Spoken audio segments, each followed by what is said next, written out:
Kung dapang-dapa ka ngayon, paano ba makakabangon? Yes, good day to you. My name is MJ Lopez and I've been building businesses for more than 18 years.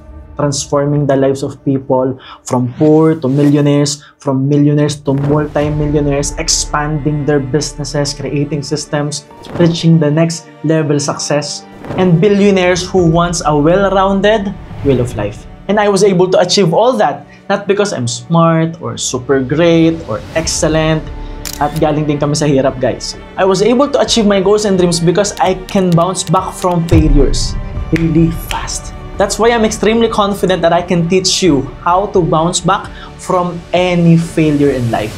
Because here's the truth. Success is not just about being super intelligent or smart or good looking or having a lot of money. Success in terms of your business, your career, success as a person, success in your relationships, regardless of how you define success. Hindi ito usapang strategy lang. Ang laban sa success, pabilisan bumangon. Kasi in your journey towards success, marami kang haharapin na problema. Maraming resistance, di ba?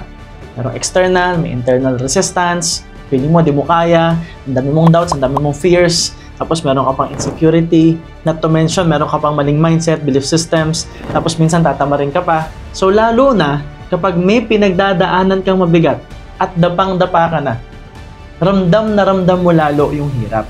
And you have to understand that when it comes to success, when it comes to achieving your goals and dreams, lahat talaga dumadaan sa problema. Lahat talaga dumadaan sa dapang-dapa. Nagkataon lang na may mga taong mabilis makarecover at mabilis mag-move forward. At ngayon, pag-uusapan natin, paano ka ba makakabangon? So in this video, I'm gonna share with you 10 tips to bounce back from failures. Now here's number 1. Define the problem in solvable terms. Most of the time, guys, pag yun nga, dapang-dapa na tayo, or maybe we have some problems, tapos sobrang bigat para sa atin. There are times that when we overthink the problem, it will affect what we call our emotions. Pag naapektuhan yung emosyon natin, apektado yung katawan natin. Hindi tayo makakilos, napaparalyze tayo, tinatamad tayo, at nakakagawa tayo ng mga maling decisions, which will lead to more failures. And what's happening is, with our language, ang lagi nating sinasabi, dapang-dapa na kasi ako eh. Napakabigat kasi ng pinagdadaanan ko. We describe it as if hindi na siya solvable, at dinidescribe natin siya sa tao as if hindi nila naiintindihan yung pinagdadaanan natin. At mahirap naman talagang intindihin. Kasi we define the problems emotionally. We define the problems in a sense that we will feel bad. We will feel more emotional. People will say, sobrang bigat ng pinagdadaanan ko. Walang nakakaintindi sa akin. Hindi nyo ako naiintindihan. Hindi mo alam yung nararamdaman ko ngayon. Wala nang pag-asa. And because of that, nawawalan talaga tayo ng pag-asa. But if you really want to bounce back, again, I'm talking to the people na sawang-sawa na masaktan. I'm talking to you. Yes, ikaw. Baka naman kasi sawang-sawa ka na maging mahirap. Baka naman sawang-sawa ka na sa paulit-ulit na lang yung ginagawa mo tapos hindi mo naman alam yung purpose ng buhay mo. Baka naman sawang-sawa ka na nilalait ka ng mga tao. Mababa tingin mo sa sarili mo. Feeling mo tuloy mababa rin ang tingin sa'yo ng ibang tao. Baka naman sawang-sawa ka na sa disrespect. Baka naman pagod ka na ring masaktan.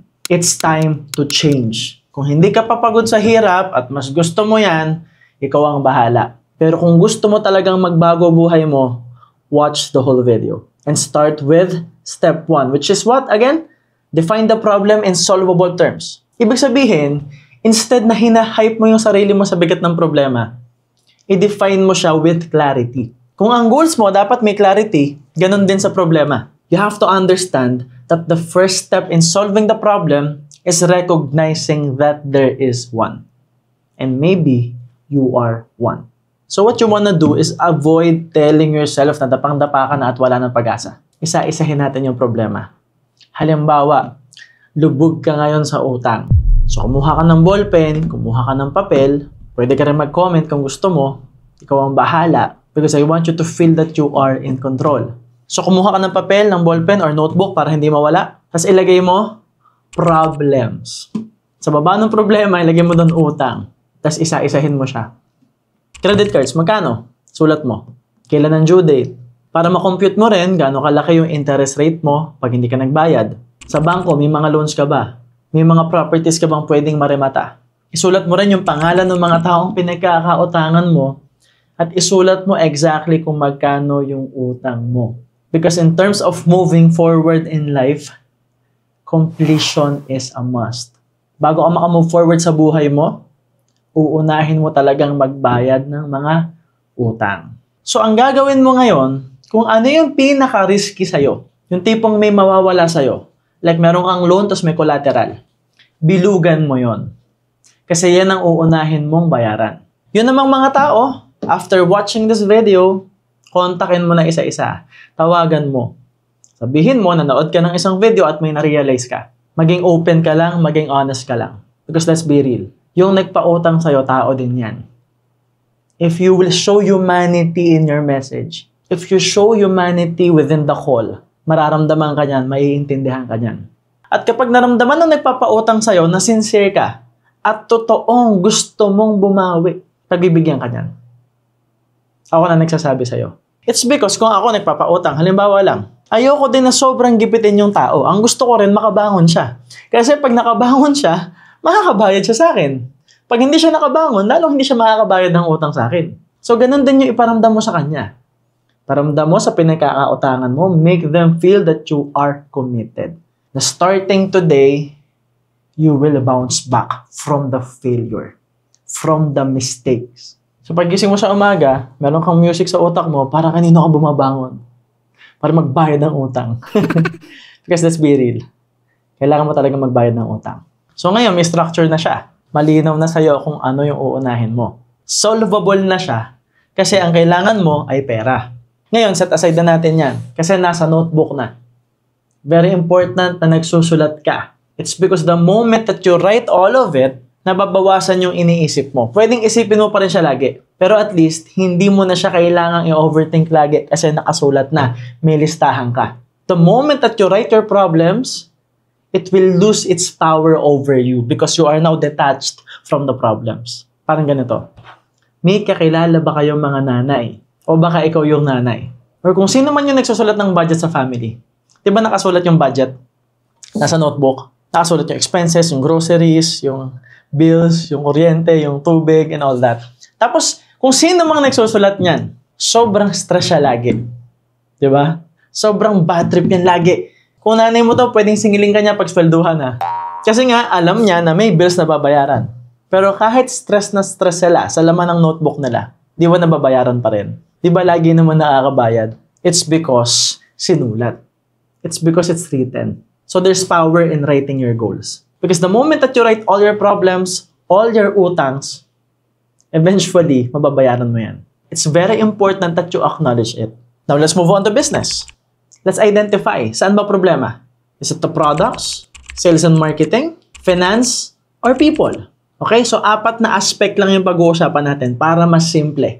So for the products, check it, try it, be the product of your own product. Kasi kahit saan natin paikot-ikutin, kung sobrang ganda ng produkto mo at maganda yung pagkakapresyo mo, if you stay in business long enough, you will be successful. Sabihin nyo ba, kailangan ng marketing, kailangan ng e-commerce, kailangan ng email and all that, that's BS. I'm here to tell you guys, I know billionaires who doesn't do email automations. I know billionaires who doesn't use AI. It's just plain selling.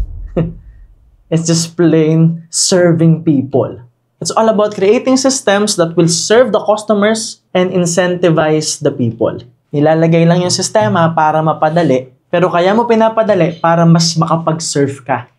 Mali kasi intention ng ibang mga negosyante. Again, I have a video about it, yung 10 pagkakamali ng mga negosyante. Alright? I uploaded a video about it, the 10 mistakes business owners make. But for now, we're focused on bouncing back from the failures. Now, tingnan mong maigi yung produkto mo. Napakadali naman eh.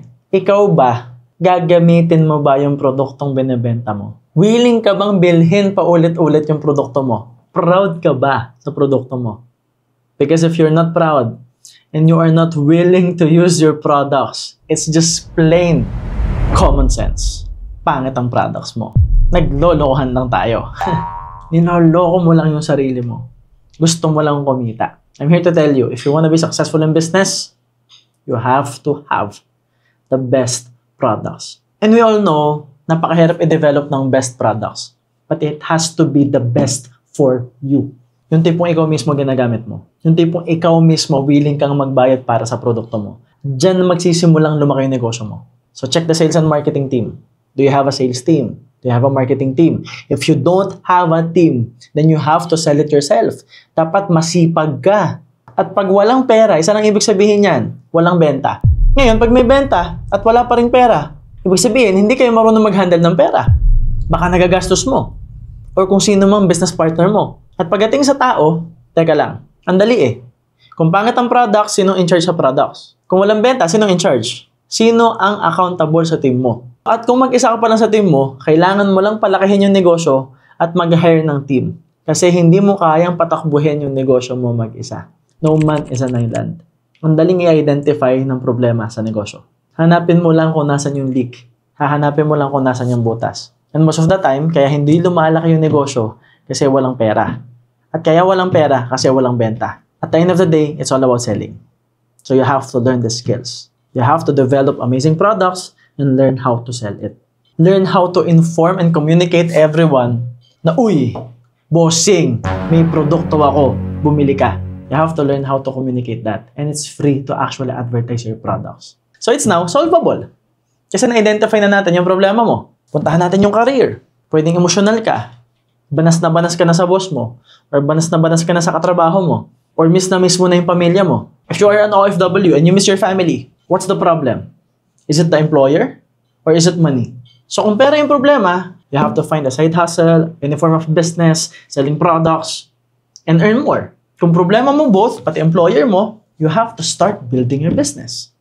And we have a video about it, di ba? How to transition and transform your career from employment to business. So bottom line, I want you to identify all the problems. And the language you must use must make the problem solvable.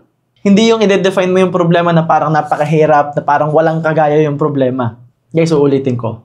Yung mga successful na taong nakikita nyo, nanggaling din yan sa sobrang daming problema. And I'm here to tell you that I'm really confident with making millions of money, becoming a billionaire, expanding my career, teaching people, coaching people, mentoring people. It's because sobrang dami ko ng pinagdaanan. Ulitin ko guys nanggaling ang confidence ko sa evidences na kaya kong lampasan lahat ng problema. At pag may na-encounter akong bagong problema, I know the patterns. Yung tinuturo ko sa inyo, ito lang din yung ginagawa ko, kaya paulit-ulit ako nakakabangon. Actually, dumadating sa point na walang nakakaalam na may problema ako, pero nakakabangon ako agad. Because there's a process. And if you will follow this, makakabangon at makakabangon ka. Number 2, just do something. Kasi you don't have anything to lose. Kung sinasabi mong dapang-dapa ka na, o di ba wala nang mawawala sa'yo? So since wala nang mawawala sa'yo, kahit anong gawin mo, puro paangat yan. So the moment that you start with anything, you're actually solving your problems. You are actually bouncing back. The problem with most people is, they detach too much. Pag sobrang bigat ng problema, pag sobrang feeling nila, dapang-dapa sila, lumalayo sila sa mga tao, nagkukulong sa kwarto, hindi nagpapakita, hindi na nagsho-show up. And that's a huge problem because you will create more problems doing that. Wala ka ng human contact, wala ka ng nakikita, wala ka ng nakakausap, hindi mo na na-explore yung options mo, and baka feeling mo hindi solvable yung problema mo. So you just have to do something. If you are watching this video, you are doing something.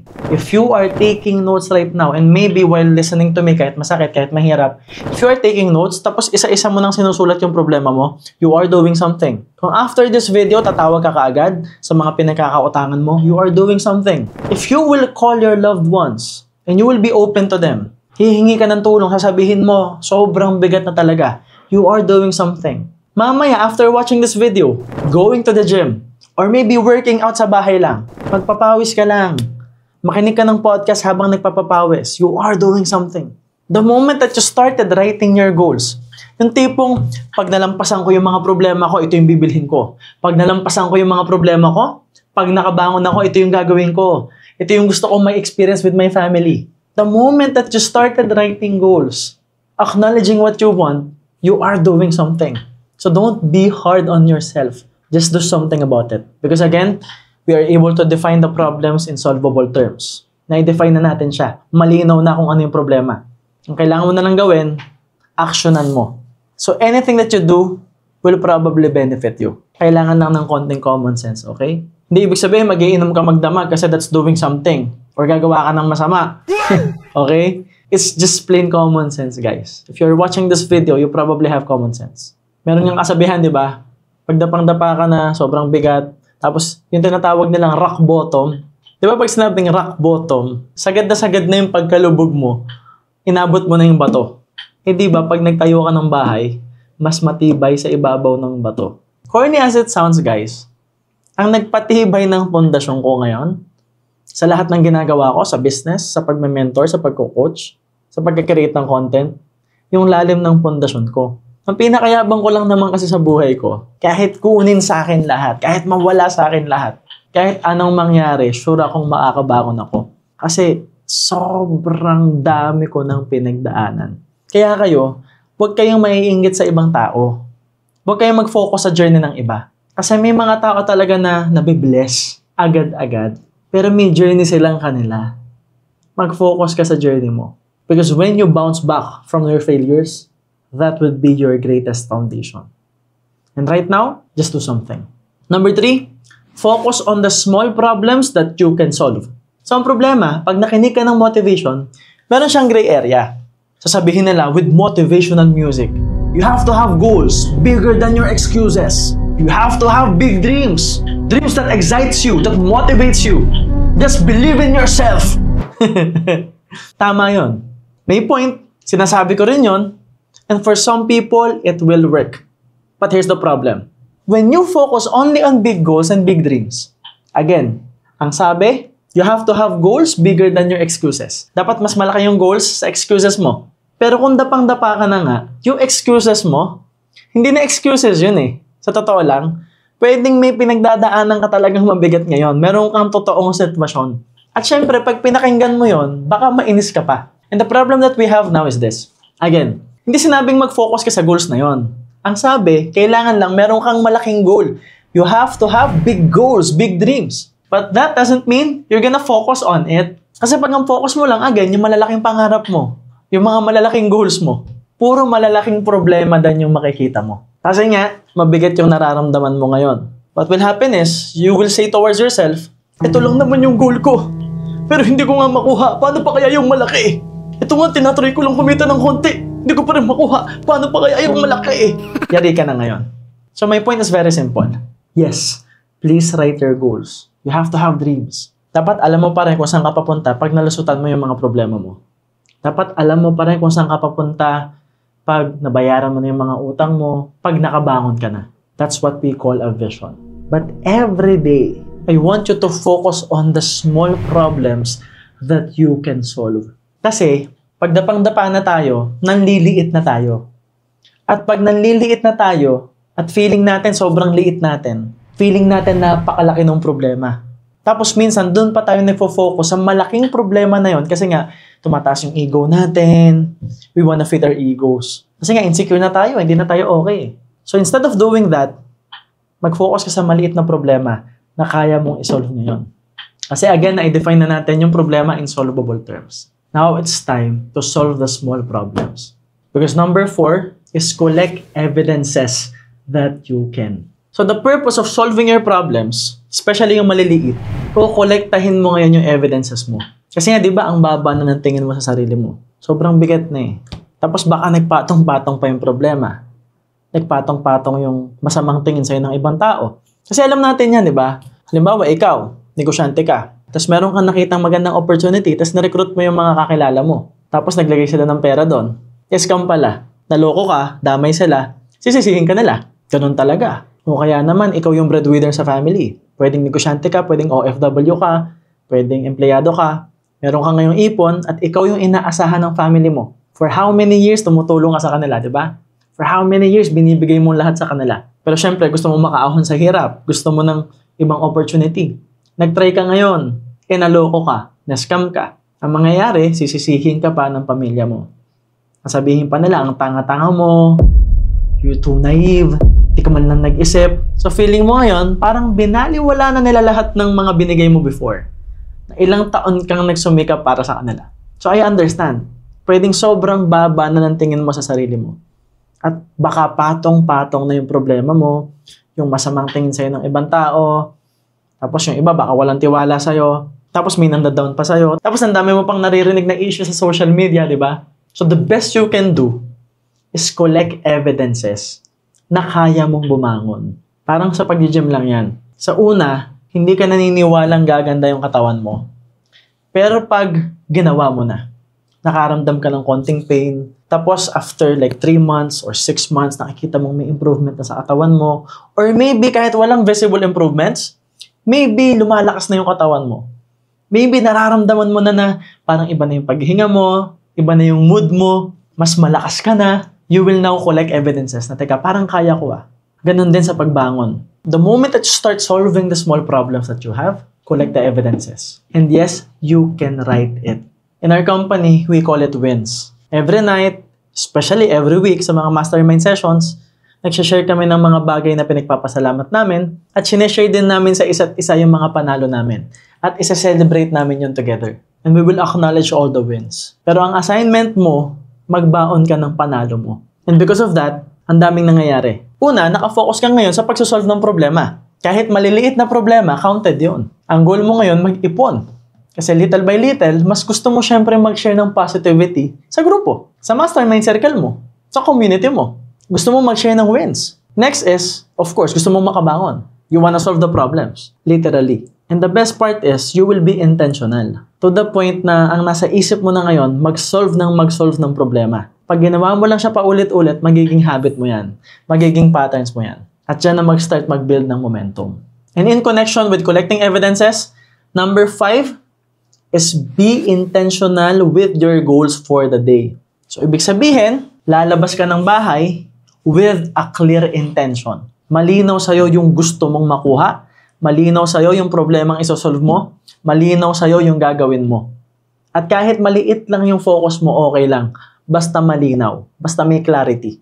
And I've seen this with my mom. Kasi nga, gaya ng kwento ko sa inyo guys, galing kami sa hirap. Yung lola ko, dating katulong, buti ngayon maganda tawag kasambahay. Tapos yung tatay kong pogi, na mabait, itinanan yung nanay ko ng 16, edi nabuntis, nabuo. Tapos napalayas kami. So mahirap na ngayong buhay, napalayas pa kami. Tapos 1-year-old ako, yung tatay ko sumakabilang bahay, tapos doon na rin siya sumakabilang buhay sa kabilang bahay. So hindi ko siya na-meet, pinalaki po ako ng single mom. So itong si single mom, si rich mom, of course, gusto niyang bumawi, gusto niyang bumangon. Instead na ang maisip niya, lahat ng possible excuses, kasi with all honesty, she had all the excuse. Diba? Talagang dapang-dapa eh. Wala ka naman pera, pinalayas ka pa, buntis ka pa. Wala naman tatanggap sa kanya sa trabaho kasi 16. Nasa probinsya po kami. Pero ginamit ni mamang opportunity yung pagiging buntis. Ang sabi niya, wala na rin namang mawawala sa akin eh. So susubukan ko na. So yun yung sinasabi ko kanina, di ba? Just do something. Because you won't lose anything. So bottom line, nakita ko kay mama. At syempre, kinikwenta niya rin sa akin yun habang lumalaki ako. Tuwing lalabas siya ng bahay, she's intentional. Kasi si MJ, dumedede pa. So, kailangan niyang makabalik after a few hours. Kasi iwan niya lang ako kung saan-saan. Kasi baby pa eh. Di pa pwedeng isama eh. So, ang mangyayari, lalabas siya, dala niya yung mga kalakal niya, yung mga t-shirts, yung mga Ebo, Natasha, boardwalk, yung mga chinchansu, yung mga produkto. Tapos ilalako niya yun. And the goal is, ang intention, uuwi siya na wala na siyang dalang produkto. Pera na yung dala niya. Tapos pag naramdaman niya, medyo matigas na, I'm pretty sure makaka-relate dito yung mga breastfeeding moms. Pag matigas na, ibig sabihin, gutom na si MJ. So pag matigas na, babalik na siya. Papadedehin ako, tapos aalis na ulit. She is intentional. It's not about dapang-dapa, it's not about hirap na hirap, it's not about sobrang bigat. Yes, given na yon. I understand that. Dumaan din kami doon. But right now, I'm teaching you how to bounce back. At yun lang din yung ginawa namin. Kinikwento pa nga sa akin ng mama eh. Kakatok siya. Sobrang paulit-ulit, ang dami niyang binibenta, iniiwasan na siya ng mga tao. Ayaw na siyang pagbuksan ng pinto. So dumadating sa point, pagtalikod dyan ng bahay, iiyak siya. Tuloy yung luha niya. Pahirin lang, katok sa kasunod na bahay. Kasi malinaw yung intention. She wanna solve all the problems. That's why she became a millionaire at 19 years old. At yung proseso na yan, dyan ako lumaki. Kaya nung 16 ako at na-scam kami, alam ko na rin kung paano mag-bounce back. Kaya naging milyonaryo din ako ng maaga without the internet. And syempre, hindi doon nagtatapos. Kasi up and down talaga buhay eh. Marami talagang problemang dadating eh. So it's not about having millions of money. It's about learning how to navigate from failures. So kung gusto mo makabangon, be intentional. Number 6, focus on taking action instead of monitoring your emotions. So pag sobrang bigat ng pinagdadaanan mo, kakagaling mo lang sa failure and making mistakes, and maybe medyo matagal kang nagstay dyan, syempre sanay na yung katawan mong malungkot. Medyo masikip na yung dibdib mo, mabigat na yung puso mo. And na mahirap sa atin, nagde-decide pa rin tayo base sa nararamdaman. Feeling ko kasi eh. Ito kasi yung nararamdaman ko eh. If you wanna bounce back, just focus on taking action. Kasi nga, again, na-define na natin yung problema, intentional ka na ngayon, you are now doing something, you are now collecting evidences, you are now focused on solving the small problems, you have to focus on taking actions. Kasi pag nag-focus ka sa nararamdaman mo, pag lagi mong minomonitor yung feelings mo, mabilis kang babalik to sa pagkakadapa. Pwede ka ulit mag-fail. Kasi remember, the emotions that you might have right now still connected to the past. Hindi yan basta mawawala. I understand that. It will take time. It will take a lot of evidences bago ka maniwala talaga fully na teka, naka-recover ka na. Na teka, nakabawi ka na.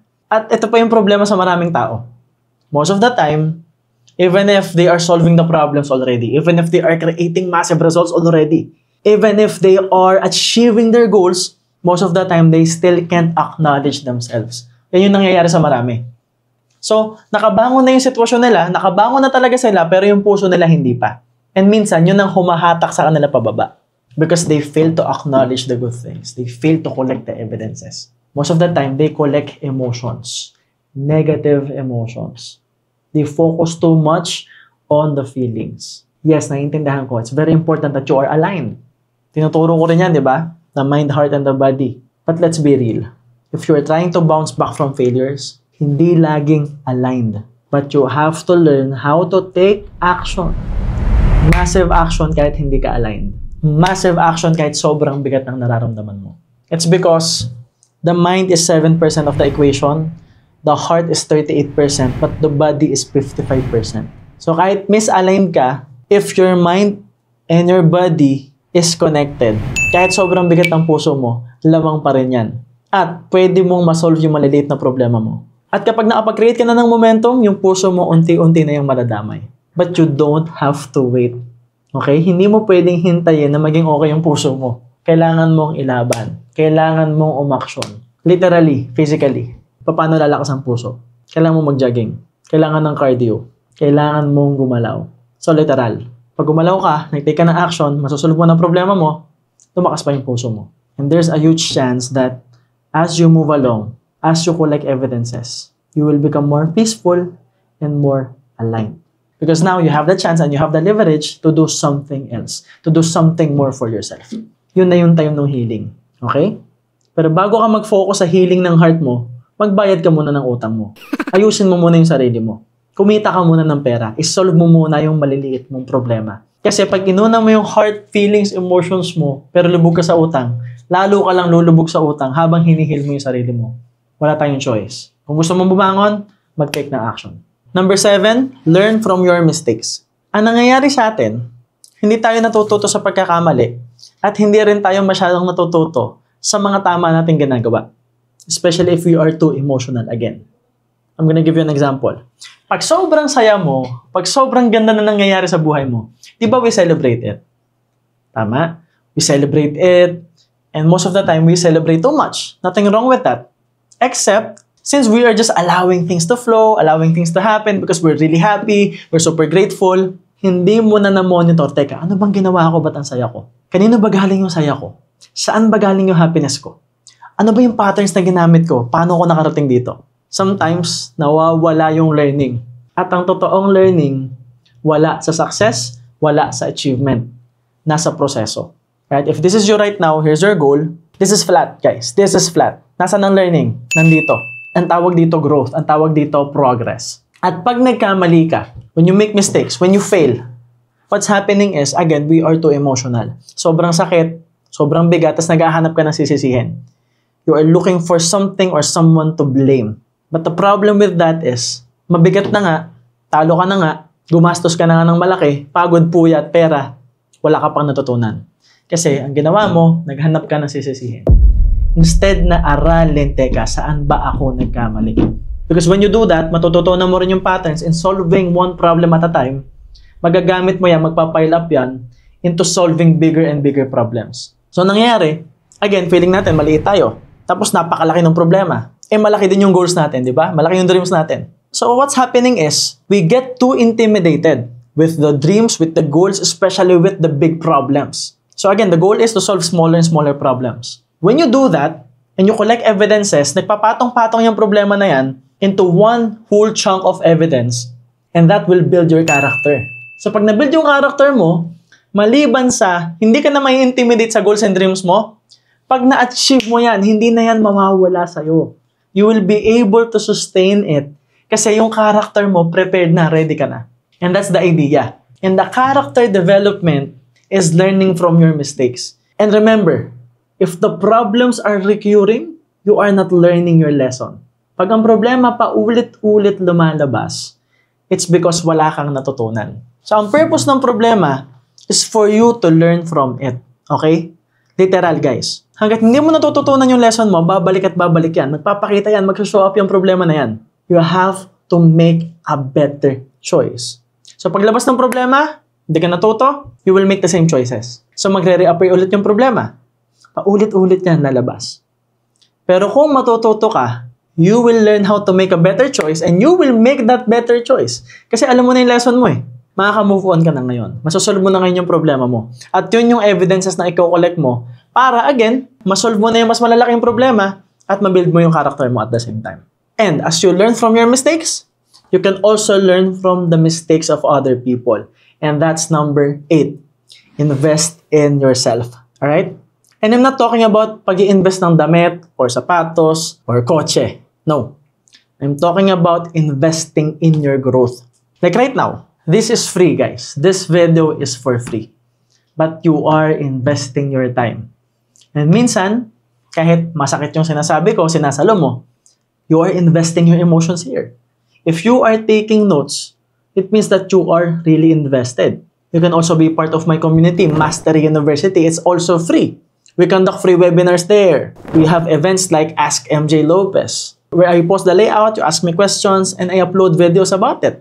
Exclusive yan sa community. Kung unti-unti ka nang nakakabangon, at kung gusto mo talagang makabangon na mas mabilis, you can buy books. You can read books. Kasi sa libro, makikita mo na doon yung ginawa ng mga mentors natin. Yung iba, wala na sa mundo, pero yung kwento nila nasa libro pa rin. May mga libro na sobrang tagal bago nila nagawa. At may mga libro na punong-puno ng experiences ng mga milyonaryo, ng mga taong successful. And again, itong mga successful na tao na to, maraming problemang nalampasan to. Doon tayo pupulot ng aral. You can buy courses, you can attend webinars, and you will hear a lot of stories, guys, na saan sila naka-recover, saan sila nakabawi. Sa totoo lang, even me, nung depressed ako, yung tipong gusto ko nang mawala sa mundo, gusto ko nang mabura sa mundo during those times, and I tried it, buti na lang, mahal ako ni Lord, hindi pa ako kinuha, naka-recover ako. Pero paano ako naka-recover? Kung kailang dapang-dapa ako, nag-focus ako sa learning. Nag-focus ako sa personal development. Sabi ko sa sarili ko, it's about time to wear the student hat again, attend workshops, seminars, and leadership programs. So attend lang ako ng attend, nakikinig lang ako, nag-a-absorb, ina-apply ko kaagad. Pag uwi ko, nagbabasa pa ako ng libro. Wala akong ginawa kundi mag-aral na mag-aral. Personal development. Doon ko pa nakilala si Tony Robbins. Binili ko lahat ng programa niya available. And last year, kakagaling lang namin na Australia. And recently, kakagaling lang ng Florida. And this December, babalik pa kami doon. Because I am now in love with personal development. Hindi ko nahihintayin bumagsak ako, dumapa ako, bago ako ulit mag-invest sa sarili ko. Natutunan ko sa buhay ko na para makabangon ako, kailangan ko mag-invest sa sarili ko, kailangan ko ng mentor. At para lalo akong umangat, kailangan ko rin mag-invest sa sarili ko at kailangan ko ng mentor. Parehas lang yun eh.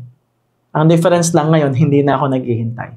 So, If you want to achieve your goals and dreams as you bounce back from your failures, I have a special offer just for you. Diba, sobrang bigat ng pinagdadaanan mo ngayon. And you have to understand that as you move forward, as you try to achieve your goals and dreams, as you try to solve the problems, merong mag-a-appear internally na self-doubt. At pwedeng nararamdaman mo yan ngayon. May self-doubt ka or dumating sa point na pinagdududahan mo na yung sarili mo. Tapos, pinagdududahan mo na kung kaya mo ba talaga. Tapos, hindi mo alam yung gagawin mo. Tama ba? You don't know what to do. You don't know where to go. And you don't know what you want. At baka hindi mo na rin kilala yung sarili mo kasi sobrang daming hirap yung pinagdaanan mo. Sabi ko nga sa inyo kanina, baka patong-patong na yung problema. And from there, magpo-procrastinate ka pa. You will lose focus. You will be indecisive. You will be fickle-minded. At magpapatong-patong yan. And it may create more problems. The question is, magkano ang value sa'yo kung mawawala lahat ng yan? Magkano ang value sa'yo kung mawawala yung self-doubt mo? Kung mababago yung belief systems mo? Kung mamamaster mo yung patterns mo? Kung makikilala mo na kung sino ka talaga? Alam mo na kung saan ka papunta? Alam mo na yung gagawin mo? And guess what? What if I tell you that I can teach you the structures, how to build structures that will solve your problems so you can bounce back from all the failures and achieve your goals and dreams as you fix your self-image? Sabay-sabay yan, guys. Napansin ko, sobrang dami ko nang na-mentor, sobrang dami na nating buhay na na-transform. Ang kailangan to expand the career, to expand yourself, to solve problems, and most importantly, to bounce back from failures. Ang kailangan ay blueprint. Kailangan natin ng success blueprint. And guys, it took 18 years for me to develop all this. Umattend pa ako ng seminar sa iba't ibang bansa at napakalaki ng ginastos ko, guys. Pero, just for you, I made success blueprint 1,000 times more affordable and 1,000 times more valuable, understandable, and actionable. So, maliban sa mura siya, kayang-kaya mo siyang i-apply, madali mo siyang mai-apply, kasi meron pa tayong mastermind every month for 3 months, at meron din tayong napakagandang community. So again, kung gusto mo talagang makabangon, invest in yourself right now.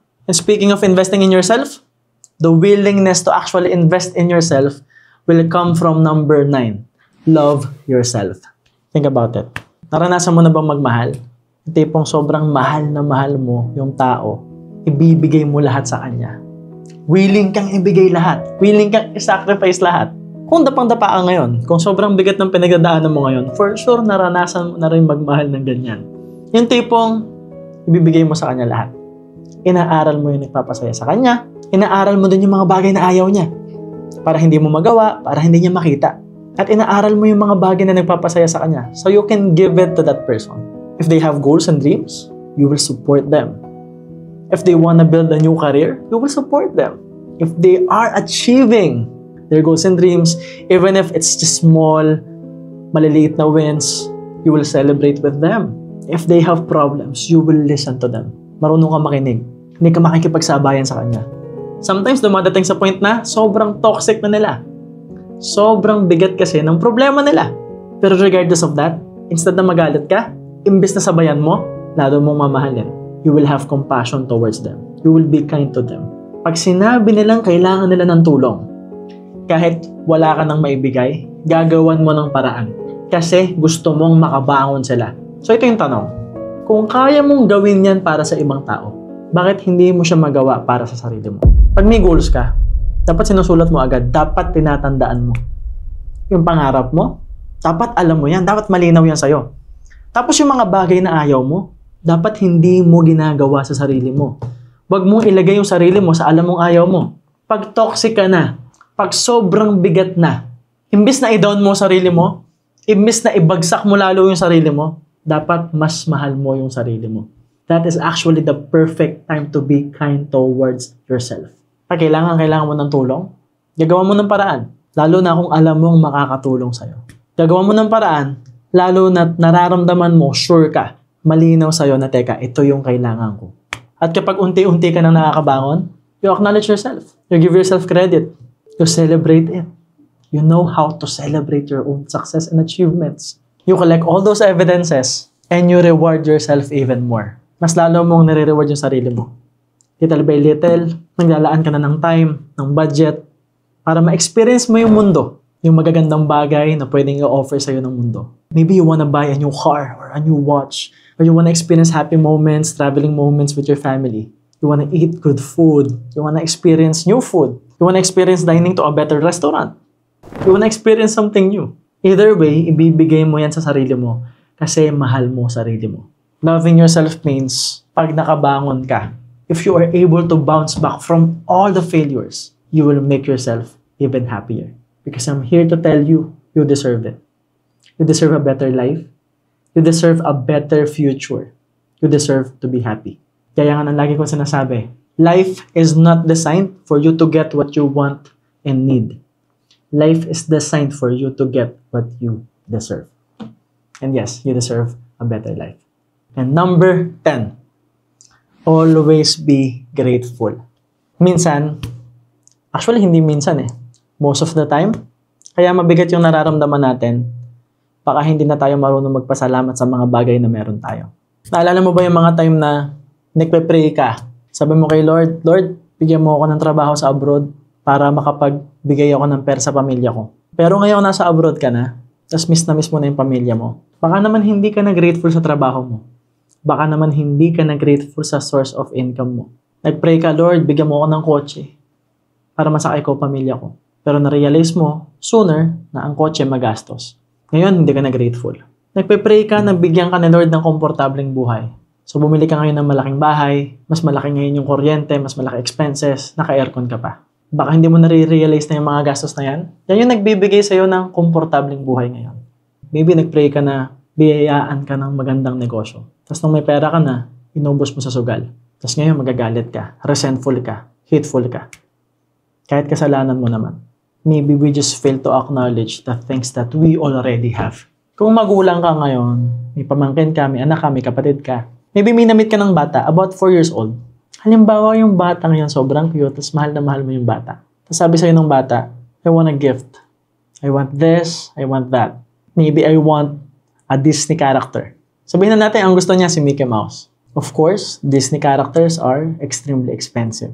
But since you want to bless this child, you will work hard. Tama? You will do your best. You will take action. Bibilhin mo si Mickey Mouse. Let's just say, naka-gift wrap na, naka-ready na. Maybe it took a lot of time. Pero ibibigay mo pa rin. And you are excited, right? You wanna give this gift. Ngayon, malayo ka pa lang, nakikita pa lang ng bata yung gift wrap. Di ba excited na siya? Di ba masaya na siya? Pwedeng nagtatatalo na siya. Pagkaabot mo pa lang ng regalo, hindi pa niya alam kung ano yung laman. Nagte-thank you na siya. Sobrang na-appreciate na niya. And excited siyang buksan.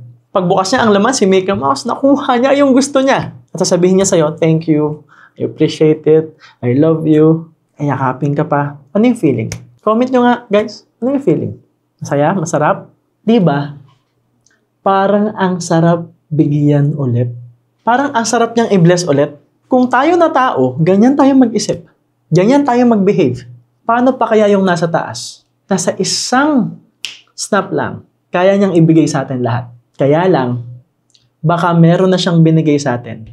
Hindi lang tayo nagpasalamat. Di ba pag yung bata hindi nagpasalamat? Parang ang ganit. Parang ayaw mo nang bigyan ulit. At pwede pang dumating sa point na hindi mo na ibigay sa bata yung exact na gusto niya. Right? It can happen. Maybe walang stock, maybe kulang yung budget mo. But still, if the child is still grateful, kung sobrang saya pa rin niya sa binigay mo, kahit hindi yun yung eksaktong gusto niya, ano gagawin mo? You will do your best to find what they want, right? You will take massive action to find exactly what they want. Baka ganun din si Lord. Baka naman may binigay siya sa'yo, pwedeng hindi eksakto yung gusto mo, pero baka binless ka pa rin niya. Kaya lang, baka hindi ka nagpasalamat. So right now in the comment section, I want you to write at least 10 things you are grateful for. Alam ko, pwedeng mabigat yung pinagdadaanan mo ngayon. Baka nga kaya mo tinapos tong video na to kasi gusto mong makabawi sa sarili mo. You wanna bounce back from failures, right? Pwedeng may pinagdadaanan ka ngayon. But maybe it's about time that you acknowledge all the blessings that you already have. And just be grateful right now. And maybe this will start the process that when you apply the 10 tips I share with you, while you are grateful, diyan na magsimulang magbago yung buhay mo. Because I'm here to tell you, there are plenty of times in my life na wala akong binago sa strategy, wala akong binago sa ginagawa ko. Pwedeng masinapagan ko ng konti, Pero what I did, instead of showing up with resentment, I am showing up with gratitude. I show up every day, starting my day with gratitude. Yun yung kailangan yung tandaan ngayon, guys. That you can always be grateful. And yes, if you like this video, guys, feel free to comment. I know there are silent followers here. Pero guys, please communicate with us. Please let us know if you like our videos. Please let us know if you like what we do so that we can do more of this. And the hardworking team that I have right now, the media team, is working really hard to actually produce videos like this. And maybe they also deserve some love and gratitude from you guys, right? Sobrang masaya kami nagsaserve sa inyo and we would love to see you guys move forward in life. Time will come, babalik kayo sa video na to and I'm super excited na makita yung comments nyo na nakabawi na kayo, nabili nyo na yung mga bagay na gusto nyo, nasolve nyo na yung problema nyo at nagbayad na kayo ng utang nyo. And tandaan nyo guys that all I want is for you to become more successful in life and for you to reach the next level success. So yun lang guys, this is the end of the video and always remember that everything good starts with a yes. And yes, my name is MJ Lopez and see you soon.